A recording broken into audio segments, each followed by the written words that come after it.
Borneo, the world's third largest island, is still partly covered with dense tropical rainforest, despite heavy deforestation over the years. In one of the most isolated regions, far up the Bahau River, lies the tiny village of Apau Ping. It is here that the last traditional potter of Borneo lives.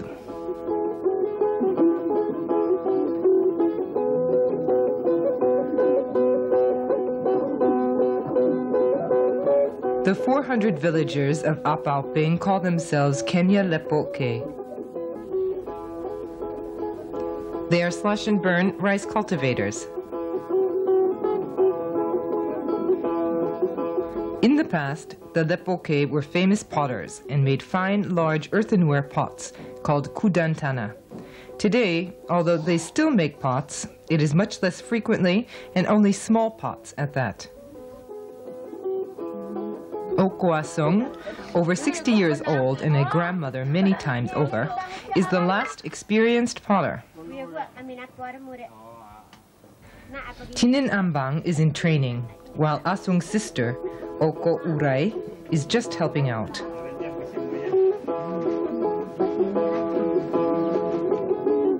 Pot making is, from beginning to end, the work of women.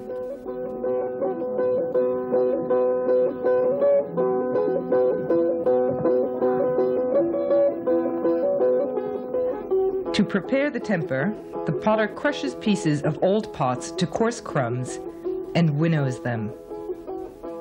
It is said that an old pot must be destroyed so that the new pots are strong. The potters choose a nice breezy spot in the shade of a rice granary for their work.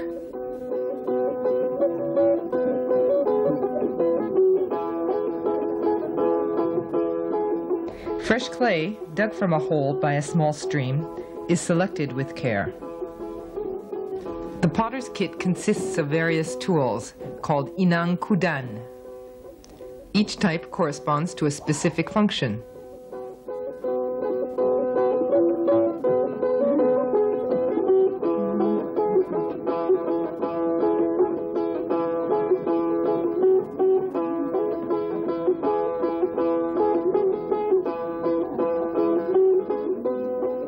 The toolkit is handed down from mother to daughter.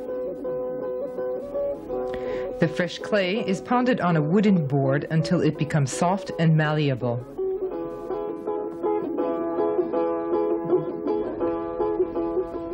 Then, it is mixed by hand with the temper and pounded again.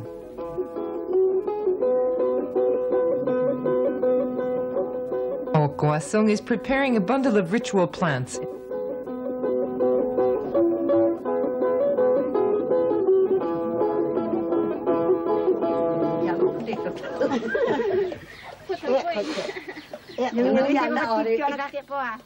Lumps of clay are compacted and fashioned into neat cylinders using a wooden paddle.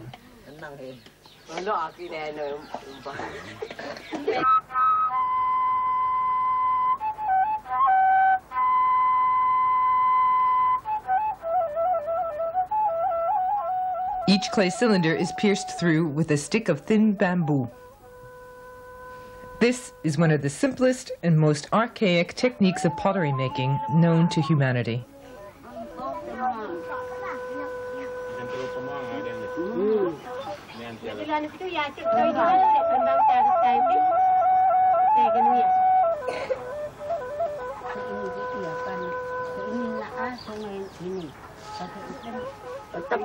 The potter rolls the cylinder around the bamboo to widen the central hole and gently beats the walls to thin them.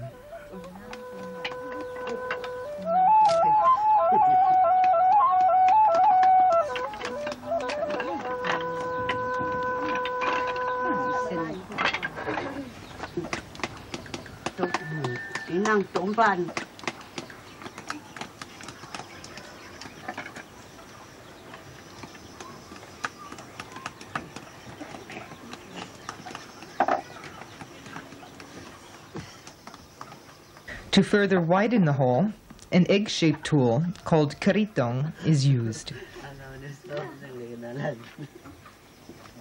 The tools must constantly be moistened so that they don't stick to the clay.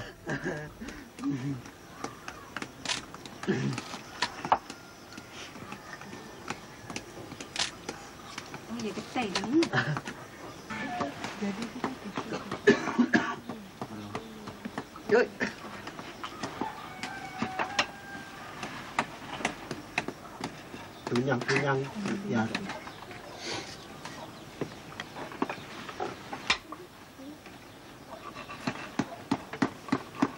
Ini ngomong. Mano? Oo. Ba? Natandang kucok ini. Boyo, bakit nalagtanin kita apa? The thinning of the pot's walls is a lengthy process in which various tools may be used.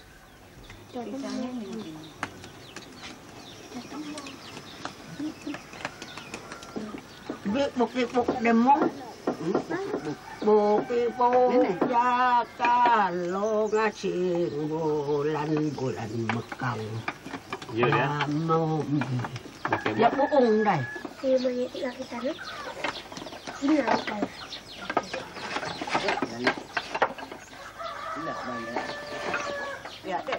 The pot's bottom is fashioned by beating the walls down over the karitong, or sometimes over a round river stone.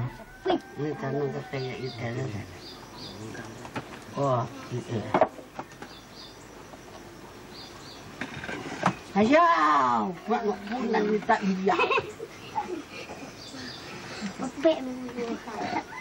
Tak ke rumah kok dah. Lalu. Ya, ni buat gini tenang. Kita ada ni oh.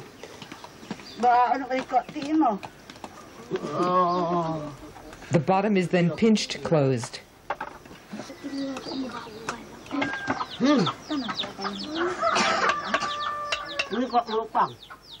The pot is again beaten with a corded paddle called inang tali.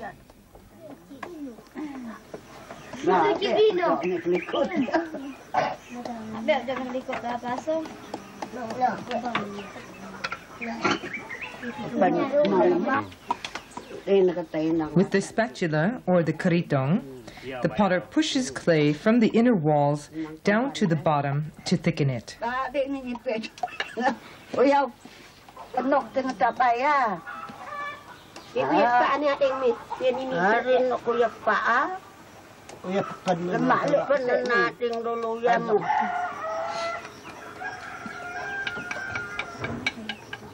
Then the pot's neck is shaped with two spoon-like tools called tue.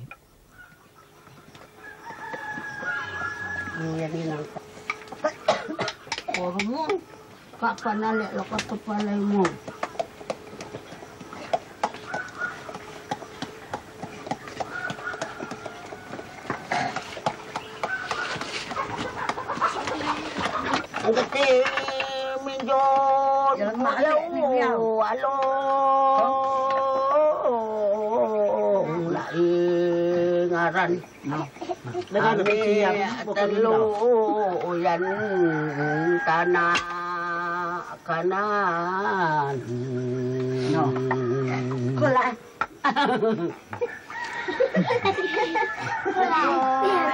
Jeng belo ini.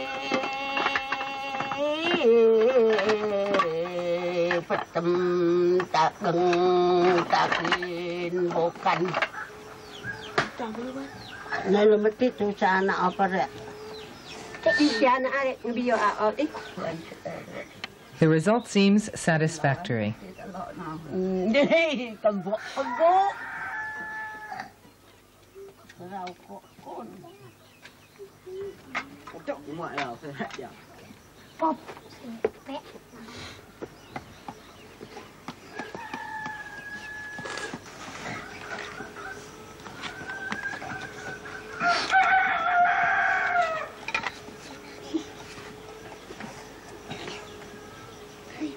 Kalau yang terpatung dek sah 2, 3, 4, 5, 6, 7 ayah sini. Ini terpatung lah tahu kasalupan nek buang tanah ani kenamu.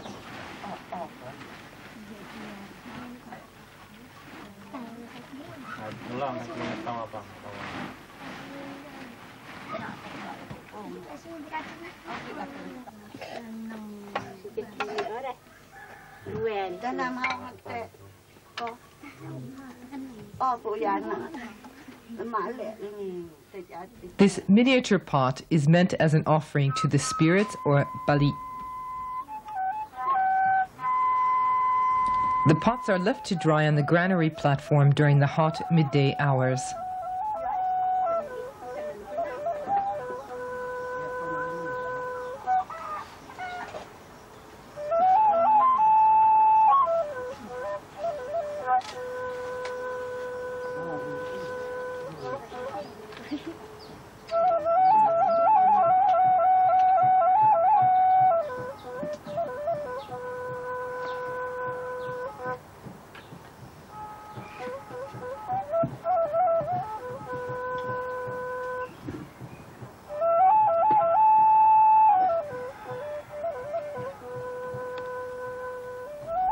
In the afternoon, the women check the condition of the pots and resume work.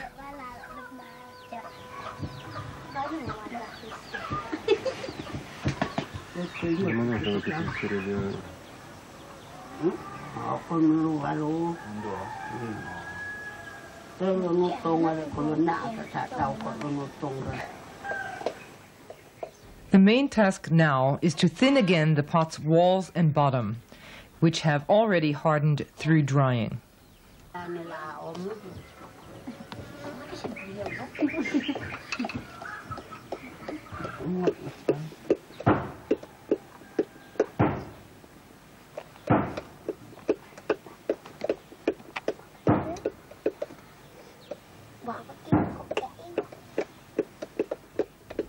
The inside is smoothed using the karitong, or a river stone.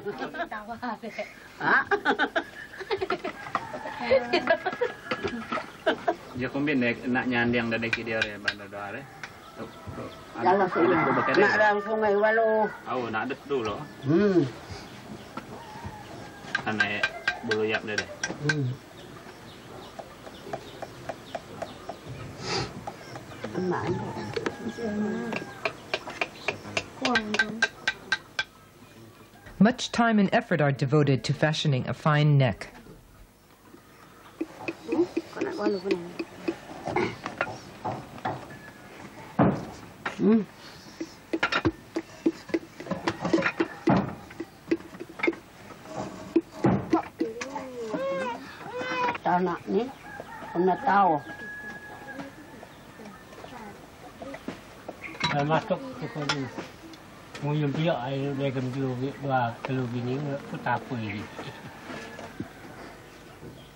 Making a smooth and perfectly circular rim is a challenge for potters who do not use a wheel. By the end of the afternoon, the pots are already quite stiff. Decorative motifs may be impressed with a piece of string, or sometimes incised in the clay.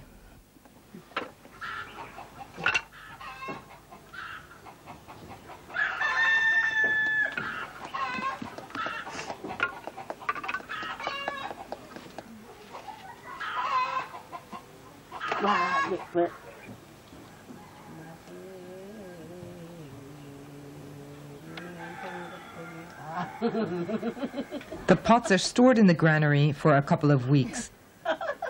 Then they are transferred to the house, where they remain sitting above the hearth.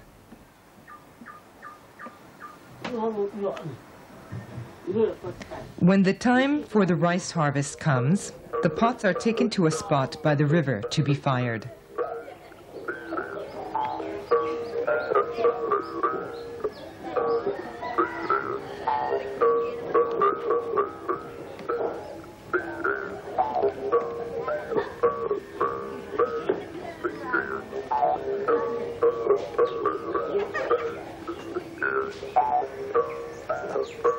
Palm stems, dry bamboo, and driftwood are heaped up on the ground.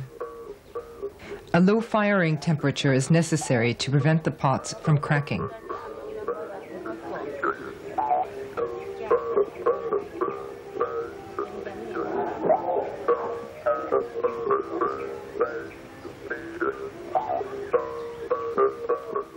Oko Asung rubs a pinch of cooked rice on the rim of all the pots.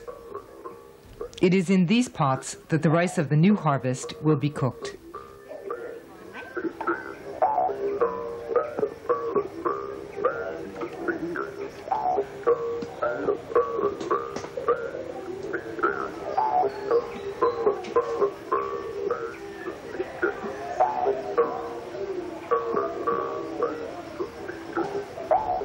The pots are casually placed in the fire and covered with more wood.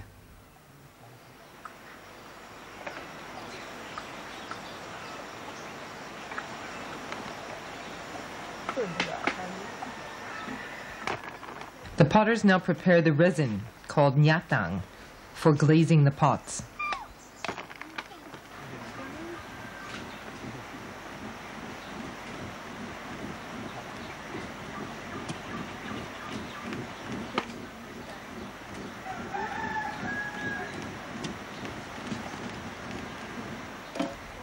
Bits of resin are stuck to the forked ends of sticks.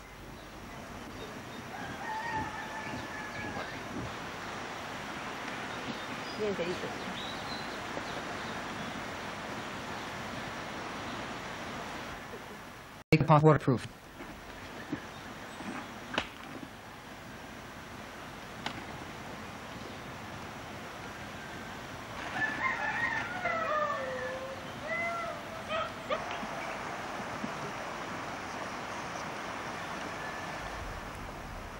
When the firing is completed, the potter seizes the pots with a stick and bamboo tongs. She then rubs the resin on the inside and the outside of the pot.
The resin gives the pots a glossy black glaze. Some pots, unfortunately, have not survived the firing. As for the miniature pot, it will be thrown into the bushes for the spirits.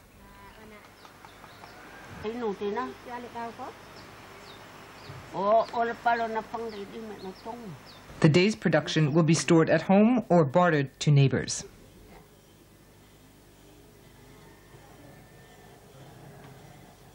Dalo kasi amay alo ni sarado ndong ngangalay dong ko alo wala ndong